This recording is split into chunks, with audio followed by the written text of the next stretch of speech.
Marvel Snap used to be like a monthly postcard. You know, you had one new card, you had a few location changes and spotlights, you'd mess around and you'd breathe. But then the faucet opened and we got Series 4 and Series 5. And y'all remember Big Bads too, right? They made their way into the headlines, and then we got spotlight caches, and that shook everything up. It started to make Tuesdays kind of feel like little miniature holidays, and it stayed like that for quite some time. And then Snap Packs came out, and the whole economy completely changed. So today we're not necessarily diving into the world of hot takes. Today's about history. It's about receipts. It's about solutions. Is the current cadence of Marvel Snap exciting, or is it just straight up exhausting? And what should change next? Now, if you're new here, for those who do not know, my name is Guest, also known as ItsGuestGaming. You know the drill. If you like deep dives and you want respect for your time and your tokens, you know what to do.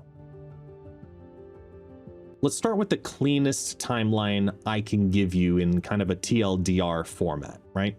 So first off, we had global launch. That's October of 2022. The base loop lands, everybody launches on in, content feels great, you have monthly releases, and for a short window, you know, it was nice to have one headliner a season, one thing change, and then it just kind of trickled everywhere else. Then we had to break the beta cadence and go into phase 2, which is where Series 4 and Series 5 cards were introduced. This was back in November of 2022. It was also the first injection of the token shop, evolving for the very first time, and the team was really trying to figure out token prices, and all of us were looking at how do we move cards over time and evaluate them, because now we've got series drops to kind of think about maybe in the future. But then they released cards that would never drop, because you had Thanos and you had Galactus premiere, and eventually, you know, Kang and High Evolutionary also came to that party. And all of a sudden there was this different revere behind the rhythm because it didn't last. And by August of 2023,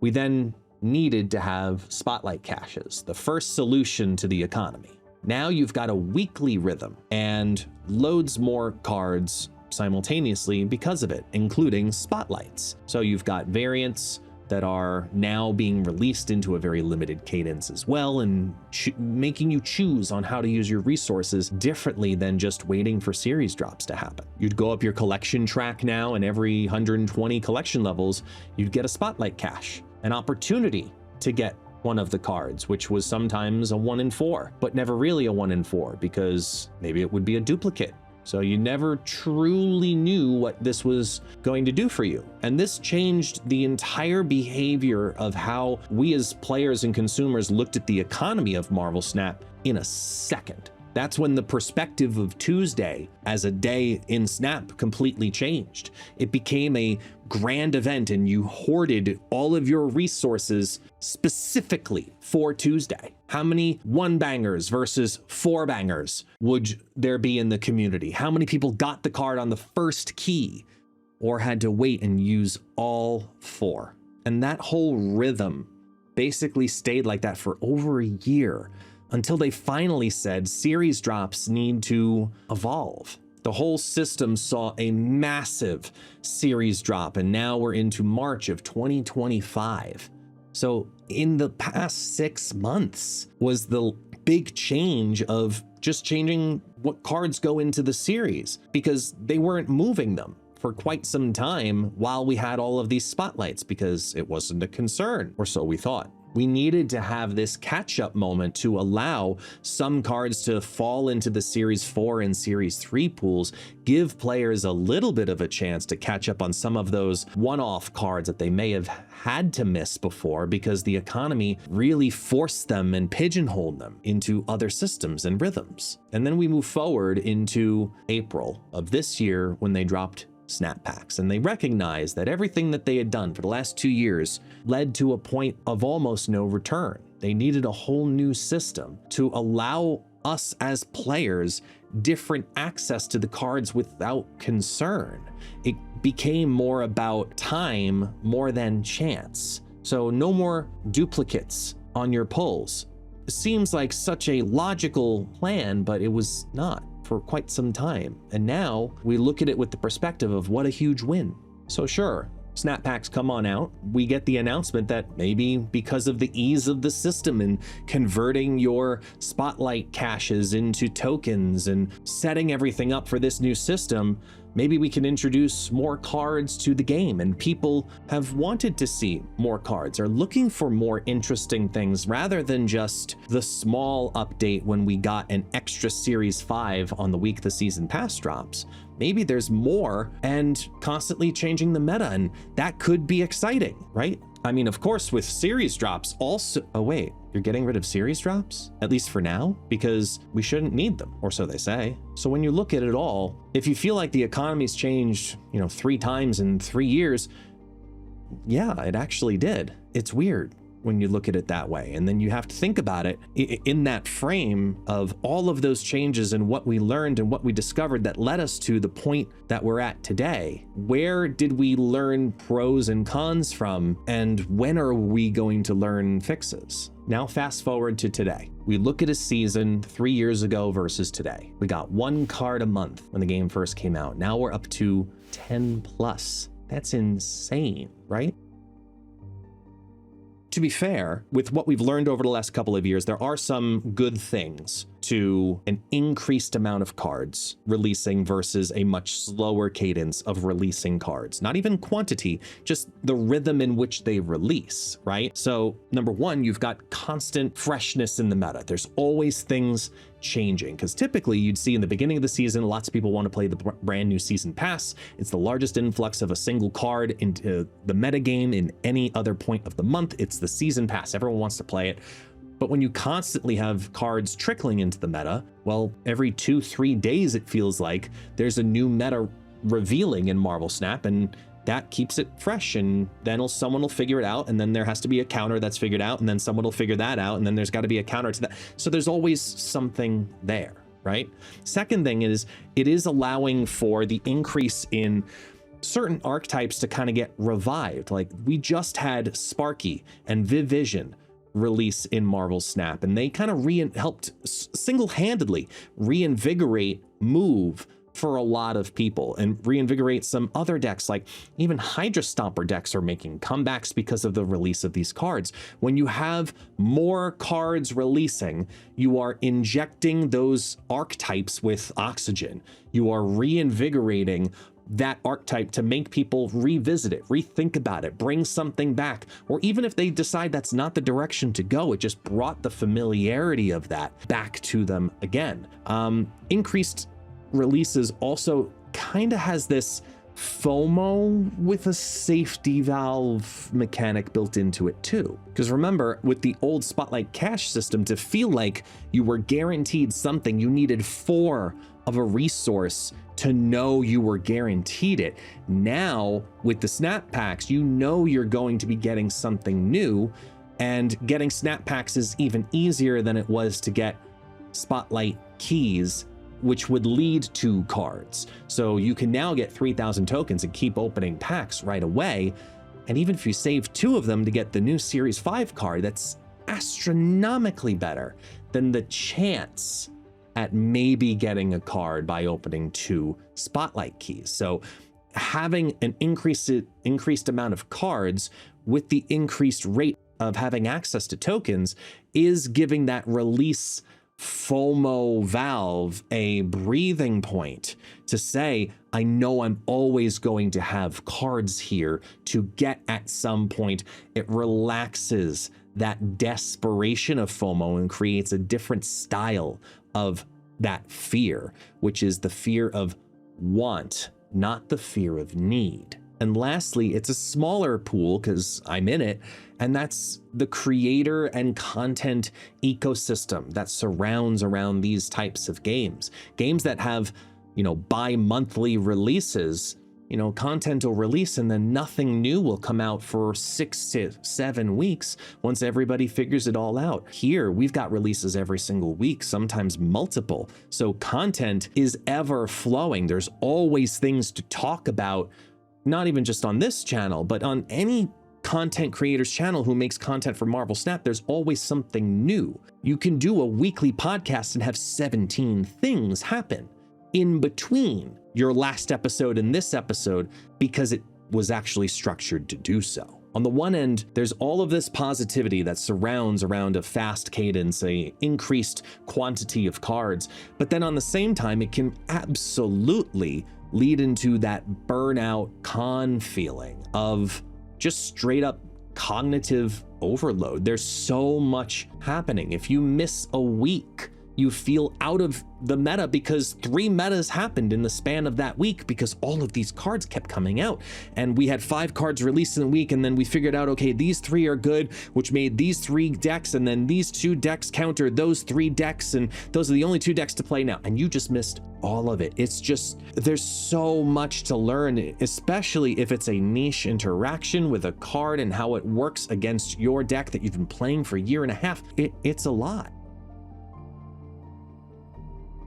At the same time, we saw this both with Spotlight caches as well as with Snap Packs, but the increased cadence of cards also releases this awful pressure to need to be active in a negative way every single week, so you never miss a window of opportunity to possibly get the card that you want. Now, granted, that possibility chance was much worse in the past, but it's still the case today. If you want to know that I can guarantee myself getting Moira X or Jocasta or anybody else, I have to log in that week, make sure I have the resources, and guarantee click that card. And sometimes people want to pick up a game casually and just straight up forget. It's what happens more often than not in this game. Also, invalidation of what you've done for such a long time. Let's say you've been saving your resources because you really want to build that Omega Sentinel Cerebro 3 deck. I've been saving my resources. I got the tokens. I got this card. I got the last piece I needed from the Series 3 free pack. I got this. We're ready to go. And all of a sudden that deck is obsolete because it just took too long, because the meta is changing so quickly. It creates a deck whiplash in a weird way where you feel like, I've got there, no, we're back into the building phase again. That constant back and forth of wanting to grow and then having to peel back again because it's changing so quickly is something that you do have to consider, not just as a longtime player that's trying to keep up, maybe because you're not spending hundreds of dollars a month on the game. You're a free-to-play player and you have to be very specific with your resources. That's something absolutely real. And in that same category, you do have to look at new players that come to the game right now. You know, I'm grateful to say that I've been playing the game for as long as I have, but coming into the game in this economy, in this cadence right now, with the mechanics that currently exist, I mean, what a wall. It just smacks you in the face if you're a new player of so much to want to catch up with, and so much you need to catch up with just to have some kind of relevance in this game and show some kind of success all at the same time. That's incredibly fatiguing for a new player. And creators very often feel a similar fatigue because there's just so much to create content on. You know, as someone, myself included, who tries to keep up with everything that's happening in the game when everything is happening every day, if that makes sense. That's exhausting, and it very often leads to burnout for a lot of creators, which is what makes them back away, and not just from creating the game, but also engaging with it. Now, I know what you're thinking. This is normal, right? I've been playing Marvel Snap for weeks, months, years. This is how it's always been. But for Snap, yes, this trickle effect absolutely is what we're so accustomed to. But look at any other physical or digital card game, and most of them all have this giant sets release of like, here's 60 new cards, but then nothing for months on end. So you might have this like crazy awesome feeling like we currently have in the beginning of every season with 5 brand new cards, and then there's this lull. There's like a stability period that happens afterwards in all of those other games. We don't get that stability in Marvel Snap. Our stability is maybe about a day and a half, and then we're already getting ready for the next card, or the next game mode, which gets the next card, or the next event, which gives me exclusive access to this card. And just, there's no breathing room in a trickle system. It's get ready, and that's it.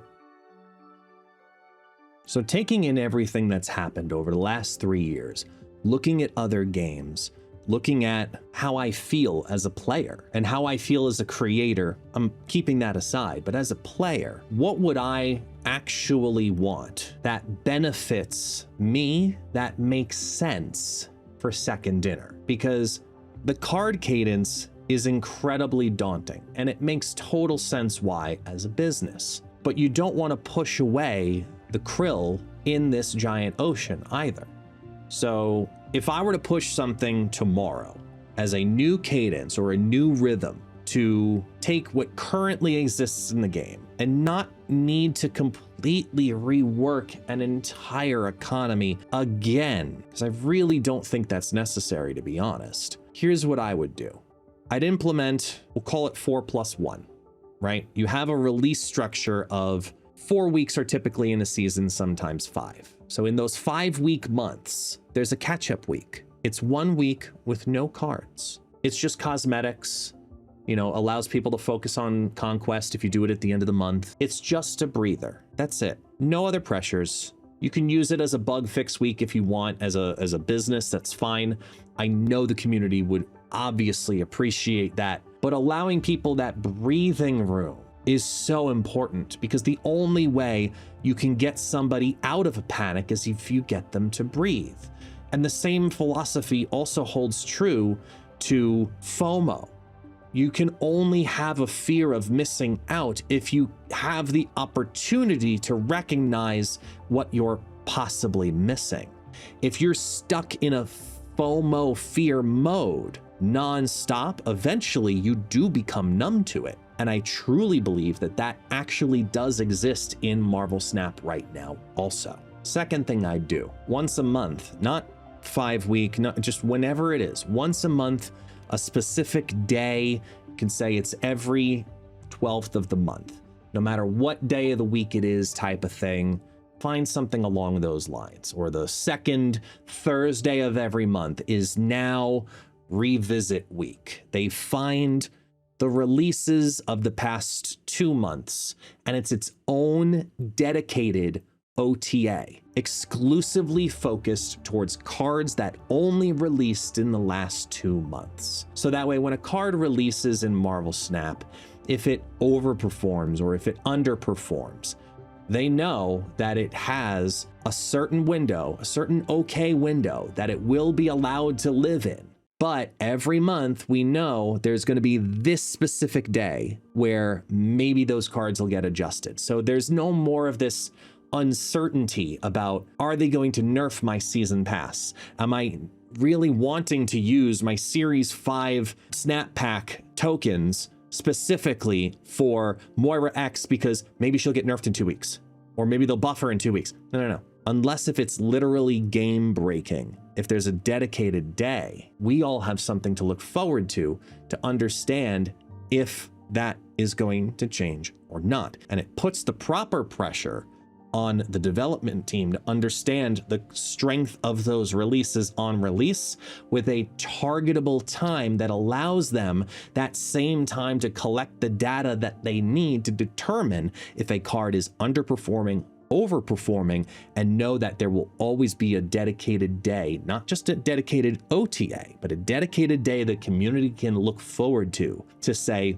all right, it is now September 28th. It's the 28th of the month. Let's look at the August cards. Is anybody getting changed? If so, this day is exclusively for those 5, 10 cards, whatever it was that released that month. Number 3, what else I would do is introduce a little bit more transparency into the windows of releases. I think it's about time that Second Dinner recognizes that they do have an understanding of their own release schedule. Sure, cards get adjusted behind the scenes before cards get released. But if there's anything we've learned from the Season Pass videos, which always get recorded obviously before, when they get released, it's not like they're getting Ben Brode to record it the week beforehand. They have an idea, and even the videos that come out with them, you don't have to give us the information about the full stats of the card. We don't need to know if it's a 3-2 or a 5-6. Just tell us for the next 2 months, these are the cards that are releasing.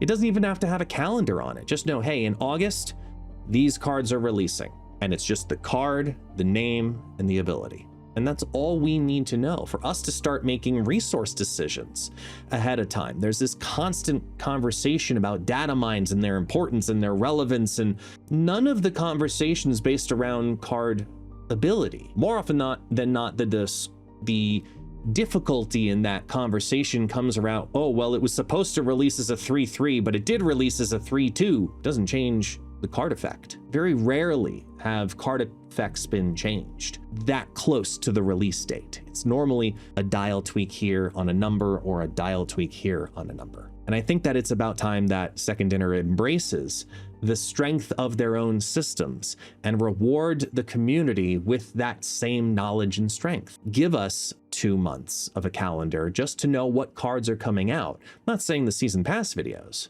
but just let us know it's September. What cards are coming out in October? We'd like that confirmed.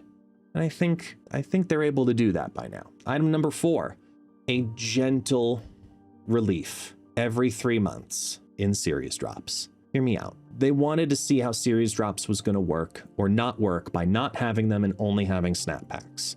And it's been 6 months, and I know the team has enough data to reflect back and see what the impact of series drops had and what it could now potentially have in the current system. And I think with the way people acquire their tokens, even though they may be spending more tokens than they ever did their spotlight keys, I still think people really would feel a lot more comfortable knowing that there's going to be some kind of series drop every 3 months. It can only be a couple of cards. Let us know 30 days in advance. A couple series 5s drop into series 4s. Does it break the economy? No. Is it a social win? Absolutely. It really helps us. There's no memes that come from that. Nobody's throwing wallets on fire and filming it and putting it on TikTok because of it. It's just a simple, easy win that doesn't break anything. But here's the last one. This is my number 5, and it's mainly for the new player.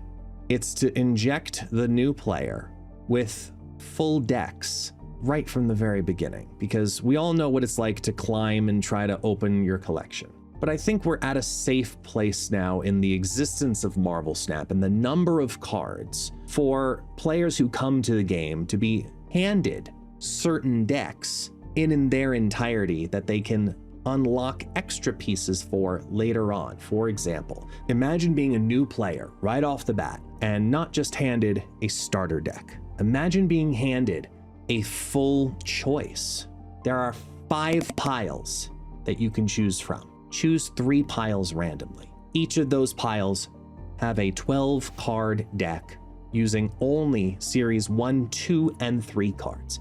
Imagine getting on day 1 a full Heimdall move deck with card pieces that, sure, you get some of it in series 2, but sometimes you don't get some of those pieces until series 3. Giving them 3 decks that help shorten the progression track for those players, but give them immediate access to great competitive decks on day 1 and hand them more than just the starter and the recruit and the series 0 cards in the first week. They have actual decks that then they look and say, wow, this is a great destroy deck, but I see all of these other ones that are running Nico Minoru. I can't wait to unlock that card, that series 5 card that really pushes this deck over the edge. And then they have a goal. Now they have an incentive to keep grinding and keep playing and not have to wait until they even have the pieces for a base destroy deck because they were given all of them day 1. I don't think that's going to break the economy in any way, and I can't wait to hear the actual feedback on that. I think that the new players need to have these giant ladder boosting packs that shorten their collection track and collection journey, because it won't ruin the balance of the game either, and allow players to feel like they actually have a chance, because they actually do from day 1. So where does this all lead? Is the cadence of cards good for Marvel Snap? Has going from 1 month having 1 card to 1 month having 10 a healthy thing? Unfortunately, I think it's exclusively reflective on the idea that if you give players the ability to get to net 0 faster from the very beginning, you have a better chance at that system working. because there always needs to be something to strive for in Marvel Snap. We're always looking for the next best thing. We're looking for the new shiny card. We're looking to be meta relevant, but very often that comes from a place of, I've been surrounded by this system and this environment for so long that I'm numb to it. And simple refreshing changes permit the release cadence being increased to 10 and who knows how many more cards in the future. So it's not just about resources and getting players to spend their resources. It's also about getting players to want to spend their resources. And when you need to have excessive resources, not just in influx, but also expenditure, the expenditure comes coinciding with activity, and not just activity from new players because they're bringing the new levels. No, it's the increasing of the activity from the long-time players simultaneously. You can do user acquisition all you want to bring in new bodies as a company to get Marvel Snap to the next wave, and it'll always be great. And then new players will see this great system with 10 new cards a month. Oh my God, that's so exciting. But they didn't learn from the past mistakes. They just are ingesting the current system. And I'm not saying that's out of ignorance that they get to enjoy what it is today. What I'm saying is that if there's anything we've learned, is that it should be a omen for assessing what a system truly can do. And I'm not saying that Snap Packs is a bad system, because I truly don't believe it is. I believe the systems that surround Snap Packs are what are holding Snap Packs from being successful. We need to look as a community and as a development team at what permits the Snap Packs to work. And the only answer is activity. So by increasing that need for activity, you're gonna have a successful system organically. Give us the ability to breathe. Factor in what it means to go. Because I know if you just watch this entire video and you saw me pause right there and take a deep breath, I know you took a breath too, because you needed it. And that's what Marvel Snap feels like. It's not broken. It just needs to breathe.